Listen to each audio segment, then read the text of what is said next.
नई नई सास बनने जा रही लक्ष्मी को उसके रिश्तेदारों ने अच्छे से समझा दिया था। दीदी देखो, सास बनना आसान नहीं है। कहने को बहू आ जाती है, लेकिन सारे घर में हक ऐसे कर लेगी जैसे तुमने तो इतने साल से घर के लिए कुछ किया ही ना हो। और नहीं तो क्या, मेरी वाली ने तो घर का नक्शा ही चेंज करवा दिया था। कहती है खिड़की यहाँ नहीं वहाँ करो, दरवाजा इस दिशा से खोलो और न जाने क्या क्या। अरे बताओ, 20 साल से क्या मैं गलत खिड़की दरवाजे के साथ रह रही थी? तभी वहाँ बेटी आ जाती है। हाँ माँ, और पक्का भाभी आने के बाद तो मेरा हाल बुरा ही होना है। तुम हर बात पर मुझे इग्नोर करोगी। हे भगवान, इतना सब कुछ होता है बहू के आ जाने पर, मुझे तो पता ही नहीं था। अरे एक हमारा जमाना था। अरे हमारा जमाना तो भूल ही जाओ कि सास के हाथ में कमान होती थी और हम कठपुतली। जीवन भर कठपुतली ही रहना है, पहले सास की और अब बहू की। खैर, मुर्गे की अम्मा कब तक खैर मनाती। हो जाती है बेटी की शादी और घर आ जाती है प्यारी सी पल्लवी। माँ जी चाय लीजिए। सास जो कि पहले से डरी हुई थी, हाँ हाँ लाओ लाओ, लेकिन चाय पीती ही थू, अरे इसमें किरकिरा सा क्या है? चाय में चीनी तो है ही नहीं। माँ जी वो ये बता रहे थे कि आपको शुगर की बीमारी है, तो मैंने चीनी की जगह गुड़ का पाउडर डाला है, वो शुगर के लिए ठीक रहेगा। सास गुस्से से लाल हो जाती है। अरे नहीं नहीं, मैंने जीवन भर चीनी की ही चाय पी है, तो मैं तो चीनी वाली ही चाय पीऊंगी। तुम आई और मैं नियम बदल दूं? ऐसी सास नहीं हूं मैं, समझी? पल्लवी को समझ में नहीं आता कि सास को हो क्या गया है। अरे माँ जी हुआ क्या है, आप तो भड़क गई। तभी वहाँ ननद आ जाती है। तो आप काम ही ऐसा कर रही है ना भाभी? अरे भाई मैंने क्या किया? शुगर के पेशेंट को चीनी नहीं पीनी चाहिए, तो मैंने चाय में चीनी नहीं डाली। इसमें मुझे तो नहीं लगता कि मैंने कुछ गलत किया। भाभी पहली बात ये कि जबान चलाने की जरूरत नहीं है, क्योंकि हम लोगों को भी बोलना आता है। बाकी आपका क्या मतलब है कि हम लोग माँ का ख्याल नहीं रखते हैं? आपको ही सारी साइंस की नॉलेज है। पल्लवी समझ जाती है कि इन लोगों के दिमाग में बहू को लेकर धारणा गलत ही है, इसलिए वो बिना कुछ बोले वहां से चली जाती है।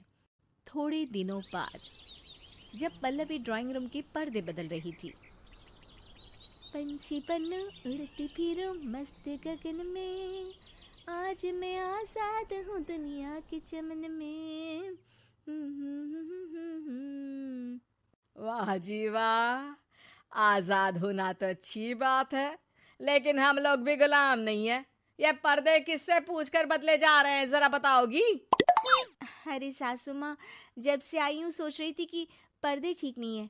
पता है पर्दे इतने हल्के हैं कि दिन में बाहर से पूरा घर दिखता है, लोग झांकते हुए रास्ते से निकलते हैं, ये मुझे अच्छा नहीं लगता है। अरे वाह जी वाह, 5 साल से तो ये पर्दा लगा है, तब तो लोगों ने झांका नहीं। आज तुम आई हो तो लोग घर में झांकने लग गए, क्यों? अरे भाभी, आपको ये तो नहीं लगता कि आप हीरोइन जैसी दिखती हो या इतनी सुंदर हो कि लोग आपको झांक झांक कर देखते रहें? मैं भी रहती हूँ इस घर में, लेकिन मजाल है। पल्लवी सर पर हाथ रख लेती है, पर्दे लगाकर पुराने पर्दों को हटा देती है और निकल जाती है। देखा माँ, इसे कहते हैं मनमर्जी। आपने मना किया, फिर भी भाभी ने पर्दे हटा ही दिए। ठीक है बेटा, शुक्र करना पर्दे ही हटाए हैं। अरे कहीं किसी दिन ये हमें ही ना हटा दे। ऐसे कैसे हटा देंगी, हम क्या पर्दे हैं? दिन बीतते हैं और एक दिन सास और ननद वॉक पर निकली होती है कि पड़ोसन, क्या बात है, आजकल तो आप लोगों की कोई खोज खबर ही नहीं है। तरस गए हम लोग तो। अरे नहीं नहीं, बस घर पर ही रहते हैं पहले जैसे। पहले भी तो इतनी ही खोज खबर थी ना। अरे नहीं नहीं, पहले की बात और थी। और बताओ बेटा, बॉयफ्रेंड से चक्कर चल रहा है कि खत्म हो गया? पहले तो पर्दे से दिख जाता था कैसे तुम सारा दिन टेलीफोन पर लगी रहती थी, कभी शर्माती कभी रोती। अब तो पर्दे भी मोटे लगा लिए तो कुछ ठीक से दिखाई भी नहीं देता। हाँ? नहीं, मतलब कोई ना, होता है इस उम्र में। और बताओ बहन जी, बेचारी बहू से तो पहले रोज तानेबाजी होती थी आपकी, रोज देखती थी कैसे उस पर आप दोनों मिलकर बरसा करती थी। अब ठीक है ना वो?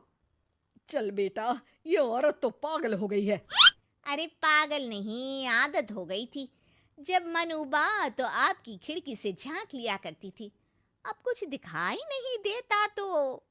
सास और ननद घर आती है, जहां बहू पर्दों को बदलने के लिए खड़ी होती है। अरे ये क्या कर रही हो? आपने ही कहा था ना पर्दे बदल देना। अब उस दिन तो उतारे थे, सोचा धो कर लगाऊंगी, आज सूख गए हैं तो लगा देती हूँ।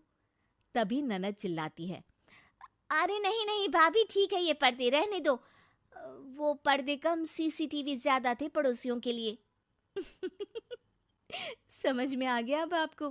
हाँ हाँ, आ गया। अब जरा चाय तो बना कर ला दे। पल्लवी सास को चाय लाकर जैसे ही देती है, चाय पीकर सास झूमने लगती है और जमीन पर गिर जाती है। हाय रे भाभी, क्या मिलाकर पिला दिया माँ को, वो तो गिर ही गई। तभी बेटा डॉक्टर लेकर आता है। चेकअप के बाद डॉक्टर कहते हैं, ओ माय गॉड, इनका तो शुगर लेवल बहुत बढ़ गया है। क्या ये चीनी खाती है? हाँ डॉक्टर साहब, मैंने कई बार इनको चीनी की चाय और मीठा के लिए मना किया, लेकिन ये मानती ही नहीं। माँ को कुछ होगा तो नहीं ना? वो ठीक तो हो जाएंगी ना? अरे बहू की बात नहीं मानती तो क्या बेटी की भी नहीं मानती है ये? बेटा, आप नहीं रोकती अपनी माँ को चीनी की चाय और मीठा खाने से? बेटी क्या बोलती, उसे वो दिन याद आ जाते हैं जब उसने भाभी को इस बात के लिए भला बुरा सुनाया था। डॉक्टर के जाने के बाद, भाभी मुझे माफ कर दो, लोगों के कहने में आकर हम लोगों ने आपसे बहुत बुरा व्यवहार किया, जबकि ससुराल वालों को ये समझना चाहिए कि घर बहू का भी होता है।